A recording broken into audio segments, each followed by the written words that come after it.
So ngayon, naimbitahan po tayo. Nagkaroon na naman tayo ng backstage passes para sa isang napakagandang celebration ng GMA. Dahil magre-renew na po ng kontrata ang isa sa haligi ng GMA, ang primetime king na walang iba kundi si Kuya Ding Dong Dantes. Sobrang na-excite ako kasi si Kuya Ding Dong growing up, isa siya sa mga pinakahinahangaan kong artista talaga. And I'm very looking forward kasi sabi nila, mai-interview ko ba si Kuya Ding Dong? Ha? Sumagot nga kayo? Ayan, mai-interview ko pala si Kuya Ding Dong. So, grabe, lahat ng emosyon na pwede kong maramdaman ngayon, nararamdaman ko na, kinakabahan ako, excited. This is a dream come true for me. So, yun, watch out.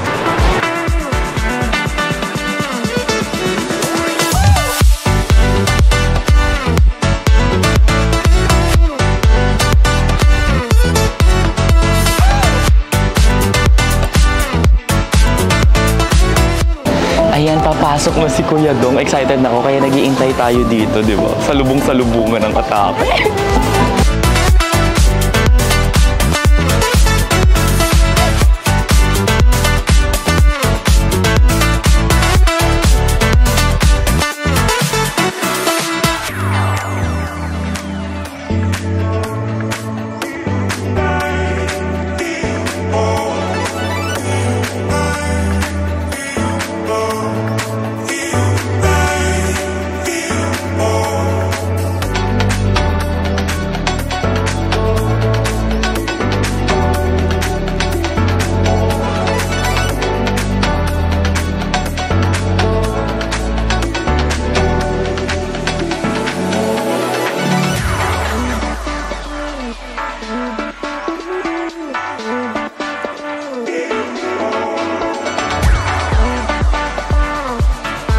Sa mga organizers po nitong event nito, grabe pa.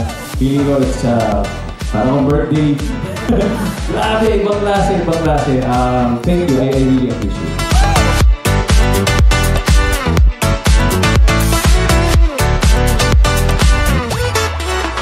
So, magkakaroon tayo ng chance na ma-interview si Kuya Ding Dong. Nakabahan ako sobra. Bahala na. Meron binigay sa akin guidelines sa kung ano yung mga itatanong ko, and hindi siya pumapasok sa utak ko ngayon kasi sobra akong nagrarattle, kinikilig. Basta nagdidigmaan yung emotions ko sa loob.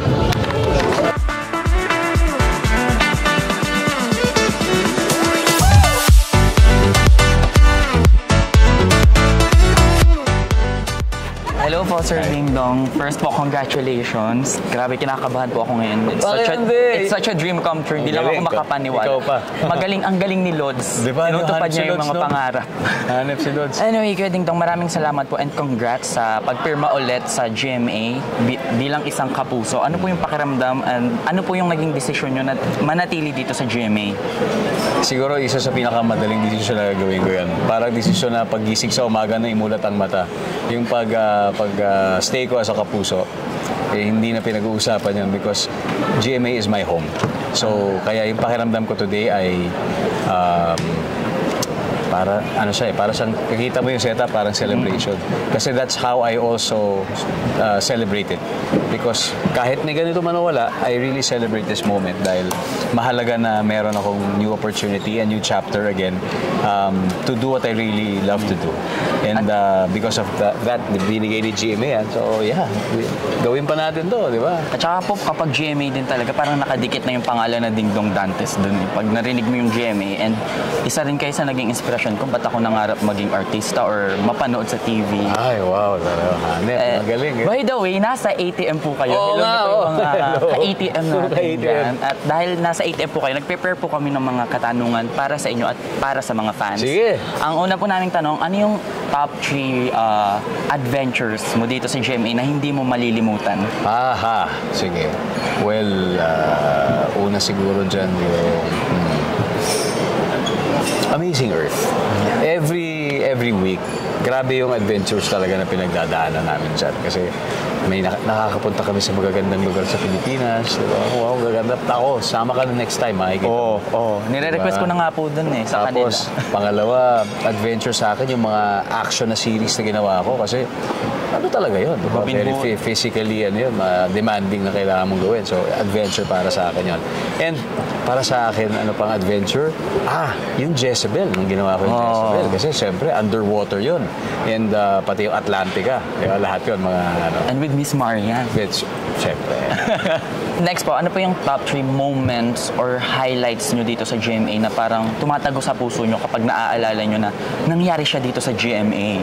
Siyempre, nung araw na nakilala ko si Marian, dito nangyari yun. Although, nag-friends muna kami. Pero dito ko siya nakilala. So, siyempre, di ba, memorable yun dahil first meeting place. Second ay,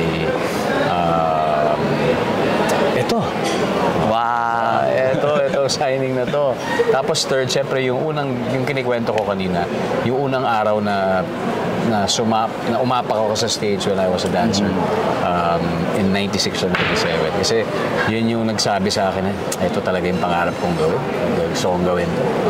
Kung ako naman po tatanungin, ang top 1 ko sa highlights nyo dito, nung nag-propose po kayo kay Miss Mar, sa Marian. Dito rin yun, sa stage na to. Dito rin. Ito pala yun. Dito rin. Parang as bata, hindi ko pa nga po alam yung konsepto ng mga love teams or mag-jowa, pero kayo na po yung favorite ko that time. Kayo lang po yung kilala ko na magkasintahan na napapanood ko sa TV that time. Hindi naman mag-on lang kami. Ayan. And Sinta. On, di ba? trivia, birthday ko steady. po. Mag-stay pala. Ano ba yun? Mag-stay steady. Shota. Ang trivia pa dyan, Kuya Dong, birthday ko August 12. Wow, ka-birthday mo si Marian. Yes. Kaya pala may kakaibang glow. Ganun yan, di ba? May ibang glow. Kuya Dong, kinikilig August ako. 12. Ano pa, since Kuya Ding Dong, nagawa nyo na po lahat dito sa GMA, ang dami nyo na venture, na roles sa pag-host. Ano pa po meron pa po ba kayong parang nilulook up na magawa dito sa loob ng network? Yung sa gustong gawin, mahirap sabihin, mahirap manggaling sa akin kasi parang yung projects pwede namang, may project na ganito. Pero ang mas nilook forward ko ay yung mga tao na gusto ko makatrabaho pa. Hindi pa naman lahat nakakatrabaho ko. So gusto ko silang makatrabaho lahat dahil iba yung nagiging value ng mga nakikilala mo along the way.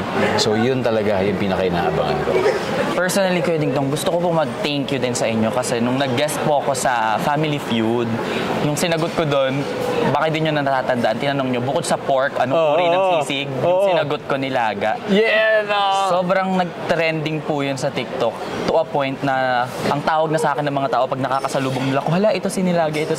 And parang part po nun sa pagiging, parang yung naging daan para makapunta rin po ako dito sa GMA is yun po, yung pag-guest ko po sa Family Feud. And now, sobrang saya ko kasi noon guest, ngayon ay interview ko na kayo.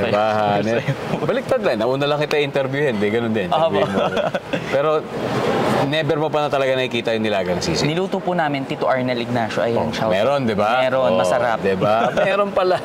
Sabi ko sa'yo maraming salamat po Kuya Ding Dong and congratulations. Looking forward na maka-work po kayo. Bigyan mo ako ng nilagang sisig mo.